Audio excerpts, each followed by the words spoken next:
हाँ तो दोस्तों, इस वीडियो के अंदर हम एलियन इक्विपमेंट के आईपीओ के बारे में बात करेंगे और जानेंगे कि इस आईपीओ के अंदर आपको कितना लिस्टिंग गेन मिल सकता है और आपको इस आईपीओ के अंदर अप्लाई करना चाहिए या नहीं। चलिए शुरू करते हैं। तो देखिए, सबसे पहले हम ये जानेंगे कि ये कंपनी क्या काम करती है। तो देखिए, ये जो कंपनी है, ये कंपनी इलेक्ट्रॉनिक को मैन्युफैक्चर करने का काम करती है। तो देखिए, जैसे कि अगर हम इसके प्रोडक्ट की अगर हम बात करेंगे, जो देखिए जो लाइटिंग प्रोडक्ट्स होते हैं, जो फैंस होते हैं और जो छोटे छोटे आजकल जो इलेक्ट्रिक के अप्लायंसेज आने लग गए किचन वाले, तो वो भी ये कंपनी मैन्युफैक्चर करने का काम करती है। अगर हम देखेंगे तो उसके अलावा अगर हम देखेंगे तो हॉर्स पावर जो मोटर होती है, उसे भी ये कंपनी इंडिया के अंदर मैन्युफैक्चर करने का काम करती है। और अगर हम कंपनी के एलईडी लाइटिंग और फ्लैश लाइट वाले मार्केट की अगर हम बात करेंगे, तो वहां पे अराउंड कंपनी का 7% का मार्केट शेयर 2021 के रेवेन्यू के हिसाब से कंपनी का 7% का मार्केट शेयर हमें यहाँ पे कंपनी का नजर आता है। तो ये देखा जाए तो ऑल ओवर यहाँ पे मेनली अगर हम देखेंगे तो इलेक्ट्रॉनिक जो छोटे छोटे इलेक्ट्रॉनिक प्रोडक्ट्स होते हैं, उसे ये कंपनी मैन्युफैक्चर करने का काम करती है। और मेनली यहाँ पे ओईएम के बेसिस पे यहाँ पे कंपनी काम करने की कोशिश यहाँ पे कंपनी की रहती है। तो यहाँ पे दो मॉडल के ऊपर ये कंपनी फोकस करती हुई हमें यहाँ पे नजर आती है। पहला मॉडल है ओईएम वाला मॉडल और दूसरे मॉडल की अगर हम बात करेंगे तो ओडीएम वाले मॉडल में यहाँ पे ये कंपनी काम करती है।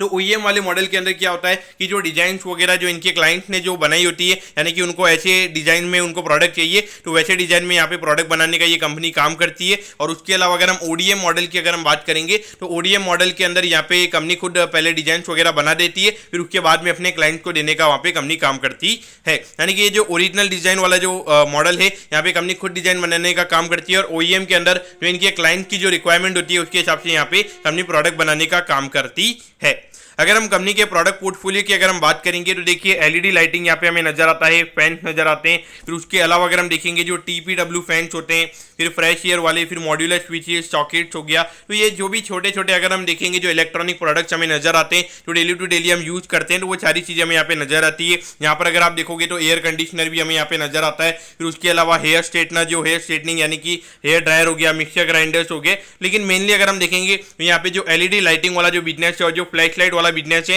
वहां से कंपनी का मेन रेवेन्यू आता है। और उसके अलावा अगर हम बात करेंगे तो फैंस और जो स्मॉल किचन अप्लायंसेज है, वहां से कंपनी को काफी ज्यादा रेवेन्यू आता हुआ हमें नजर आता है।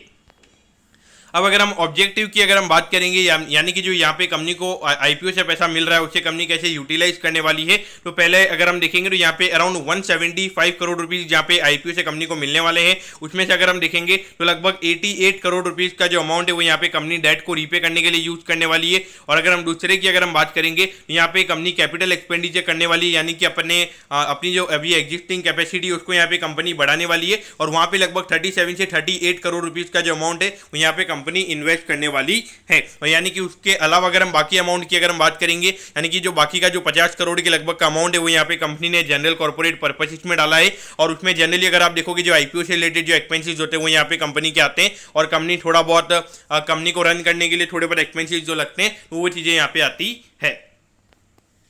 अब अगर हम कंपनी के फाइनेंशियल से पहले अगर हम कंपनी के प्रमोटर्स की अगर हम बात करेंगे तो देखिए मंगीलाल सेठिया, फिर कमल सेठिया, फिर किशोर सेठिया, तो यानी कि पूरा ये सेठिया फैमिली हमें यहाँ पे कंपनी का प्रमोटर ग्रुप नजर आता है। और कहीं ना कहीं अगर हम देखेंगे तो यहाँ पे जो आईपीओ में जो स्टेक हमें सेल करते हुए नजर आ रहे हैं, यहाँ पे कोई प्राइवेट इक्विटी इन्वेस्टर नहीं है। मोस्टली अगर हम देखेंगे तो सारे प्रमोटर्स ही अपना थोड़ा थोड़ा स्टेक हमें यहाँ पे बेचते हुए नजर आ रहे हैं। तो देखिए ऑल्दो अगर हम देखेंगे तो यहाँ पे कंपनी का 102 करोड़ के लगभग का डेट हमें यहाँ पे कंपनी का नजर आता है। और कंपनी ने ये बोला है कि आने वाले 2 से 3 सालों में लगभग 88 करोड़ का डेट वो यहाँ पे कम करने वाले। तो कहीं ना कहीं अगर आप देखोगे तो ऑलमोस्ट डेट फ्री हमें ये कंपनी आने वाले टाइम पे बनती हुई नजर आएगी। अगर हम यहाँ पे रेवेन्यू की अगर हम बात करेंगे तो देखिए यहाँ पे 829 करोड़ के लगभग कंपनी का रेवेन्यू का नंबर था। और 1920 में अगर हम बात करेंगे तो कोई ज्यादा इतने इश्यूज नहीं थे इकोनॉमी में, फिर भी रेवेन्यू का नंबर यहाँ पे कंपनी का में गिरता हुआ नजर आया था। फिर 2021 में अगर हम देखेंगे तो वहाँ पे कोविड आ गया था तो रेवेन्यू के नंबर्स इतने ज्यादा ग्रो नहीं हुए थे। लेकिन पिछला साल कंपनी के लिए काफी अच्छा रहा था, ऑलमोस्ट 1100 करोड़ के लगभग का रेवेन्यू यहाँ पे कंपनी ने रिपोर्ट किया है। लेकिन अगर हम प्रॉफिटेबिलिटी की बात करेंगे तो ये नंबर हमें सिर्फ 39 करोड़ के लगभग नजर आता है। तो देखिए इतना ज्यादा रेवेन्यू करने के बाद भी अगर कंपनी इतना कम नेट प्रॉफिट कमा रही है तो उसका इंडिकेशन ये है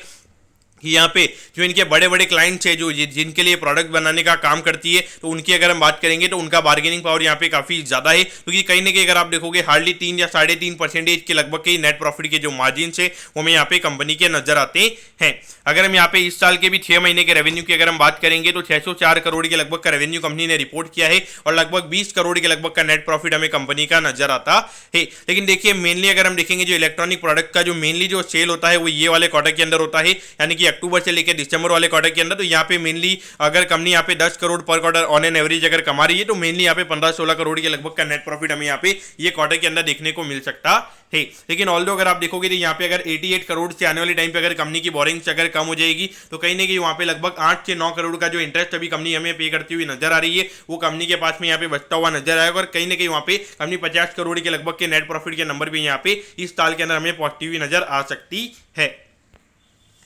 अब अगर हम यहाँ पे आईपीओ के डिटेल्स के बारे में अगर हम बात करेंगे तो देखिए यहाँ पे थोड़ा आईपीओ का स्लाइड,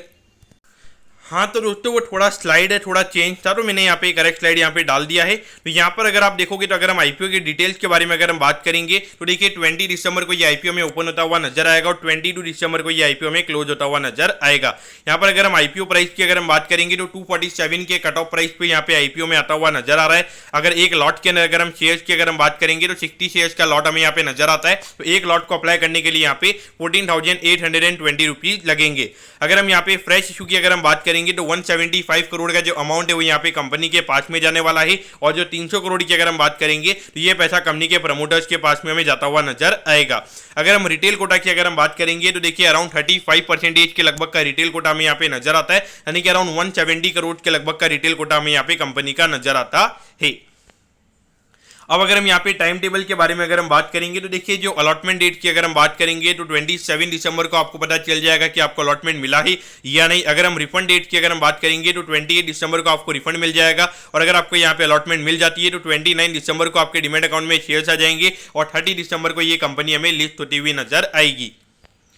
अब अगर हम एट दी एंड अगर हम वैल्यूएशन पैरामीटर्स की अगर हम बात करेंगे तो देखिए पिछले साल के हिसाब की जो कंपनी की अर्निंग्स है उसके हिसाब से अगर हम वैल्यूएशन की अगर हम बात करेंगे तो लगभग 25 के पी रेशियो पे कंपनी का आईपीओ में आता हुआ नजर आ रहा है। लेकिन कहीं ना कहीं अगर हम देखेंगे जो रिटर्न ऑन नेटवर्थ की अगर हम बात करेंगे तो ये नंबर सिर्फ हमें यहाँ पे 12% के लगभग ही नजर आता है, और अभी यहाँ पे कंपनी और इक्विटी हमें रेज करती हुई नजर आ रही है, यानी कि जो कंपनी का इक्विटी है वो हमें और बढ़ता हुआ नजर आएगा। और वहां पर अगर प्रॉफिटेबिलिटी उतनी नहीं बढ़ती है तो मेनली अगर हम देखेंगे जो कॉस्ट ऑफ कैपिटल की हम बात करते हैं, एक छोटी कंपनी हमें यहाँ पे नजर आती है, तो वहां पे मेनली अगर हम देखेंगे तो हम ये मान के चलते कि 15 से 20% की आरओई वाली कंपनी हमें मिलनी चाहिए, तो वो हमें यहाँ पे नहीं मिलती हुई नजर आ रही है। लेकिन अगर हम नेट एसेट वैल्यू की अगर हम बात करेंगे तो 74 रुपीज का नेट एसेट वैल्यू में यहाँ पे नजर आता है, और लगभग 247 पे कंपनी हमें शेयर्स यहाँ पे देती हुई नजर आ रही है। यानी कि लगभग अगर हम देखेंगे तो अराउंड 3 to 3.5 टाइम्स के लगभग यहाँ पे प्राइस टू बुक वैल्यू पे कंपनी का आईपीओ आ रहा है। और अभी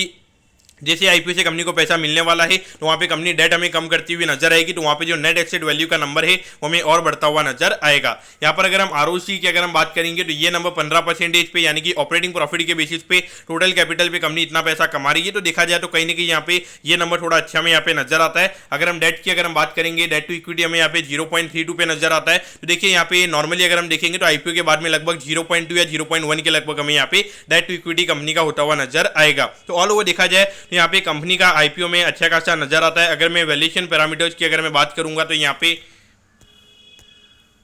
पे लगभग 1000 करोड़ के वैल्यूएशन पे कंपनी का आईपीओ में आता हुआ नजर आ रहा है, और आईपीओ का साइज भी अगर हम देखेंगे तो काफी छोटा में यहाँ पे नजर आता है, तो कहीं ना कहीं यहाँ पे डिमांड काफी ज्यादा रहेगी। लेकिन जब ये आईपीओ में ओपन होता हुआ नजर आ रहा है वहीं पे के फिनटेक का आईपीओ भी हमें ओपन होता हुआ नजर आएगा, तो उसकी वजह से हो सकता है कि डिमांड वहाँ पे काफी कम हमें देखने को मिल सकती है। तो मेरे ख्याल से देखा जाए तो मेन लाइन आईपीओ के अंदर इतना भी इंटरेस्ट हमें देखने को नहीं मिल रहा है। तो मेरे ख्याल से देखा जाए तो यहाँ पे जो लिस्टिंग के पॉइंट ऑफ व्यू से आपने टोटली जितने भी अभी मेन लाइन के आईपीओ है खास करके न्यू ईयर तक आपने सारे अवॉइड करने चाहिए। लेकिन long term point of view से अगर हम देखेंगे तो ये कंपनी हमें अच्छी नजर आती है, क्योंकि खास करके ये जो पूरे जो कंपनी जो प्रोडक्ट बनाती है तो यहाँ पे आने वाले टाइम पे इसकी डिमांड खास करके इंडिया वाले मार्केट में हमें लगभग 10 से 12% इसकी ग्रोथ हमें देखने को मिलती है। तो वहाँ पे डेफिनेटली एक लो मार्जिन पे कंपनी काम करती हुई नजर आती है, लेकिन आने वाले टाइम पे ऑपरेटिंग लेवरेज वाला कॉन्सेप्ट कंपनी के लिए काफी अच्छे तरीके से हमें प्ले आउट होता हुआ नजर आएगा। तो मेरे ख्याल से अगर long term point of view से अगर अप्लाई करना है तो आप यहाँ पे अप्लाई कर सकते हैं। लेकिन यहाँ पे लिस्टिंग के लिए मेरे ख्याल से मुझे नहीं लगता कि यहाँ पे 10 से 15% से ज्यादा के लिस्टिंग आपको यहाँ पे मिलेंगे। तो दोस्तों मैं होप करता हूँ कि एलिन इलेक्ट्रॉनिक के आईपीओ के बारे में